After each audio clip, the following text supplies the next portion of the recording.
This is a look at the topology optimization case. And the idea with this one is we're looking to reduce the material cost of this rather bulky internal bracket here. So you can see it's the middle part of an assembly where we perhaps looking to knock down some of the material, but not lose the important positions, mounting points and things like that.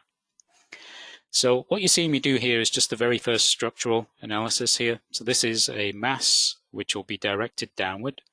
And we always do this at the beginning just to check what our stress values are. We'll see if this is a candidate for topology optimization.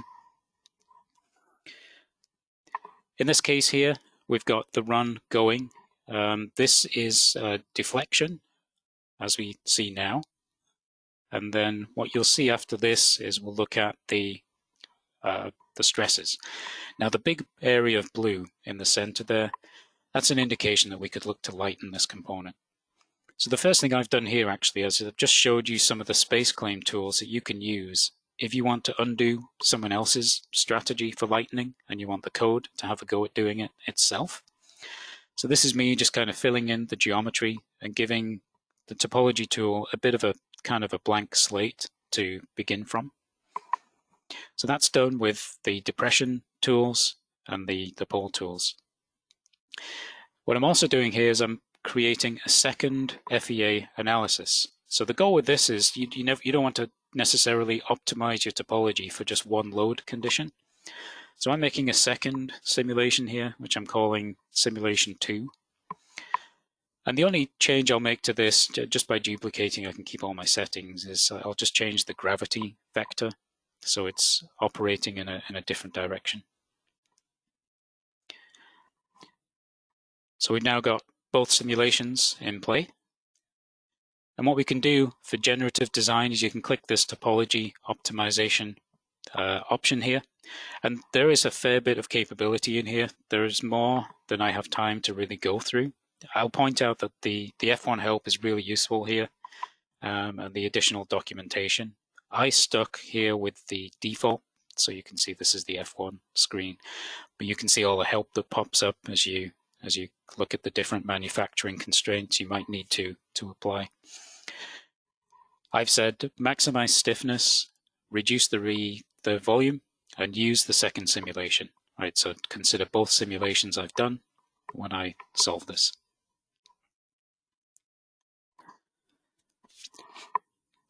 So in this case, I've shown you how you can refine the mesh before you get going. And this is rapidly sped up for you so we can get things done in time. But this is probably a process that takes 2.5–3 minutes, I think, the first time we ran this. This is the result as you see it in the assembly. And then what I've just done here is I've asked the mesh to be smoothed. So this gives you something that's a bit more manufacturable. All of the sharp edges get removed. And this is a tool that's built in. You can use it right away. So third step here, another shortcut, right click, and you can say create validation simulation. And as quick as I've been able to select that, you can see you've got results pretty quickly up there on the screen. All right, so you can check your original geometry with the new one. You can verify that your stresses are low. And then if you're happy, you can convert the whole thing to actual CAD geometry. Right now it's faceted geometry. There's a tool that takes about, I think it took about 5 minutes in this case. It's not always a perfect tool. It leaves some unresolved gaps behind where it's not sure how to auto repair.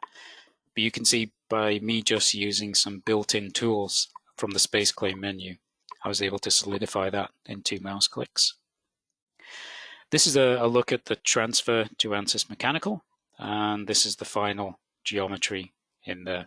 Right, so I think that's another good point worth mentioning is that all of these transfers that you can take out of Discovery into the flagship tools, they're seamless now because you're actually solving in Mechanical and in Fluent when you're in the refine mode.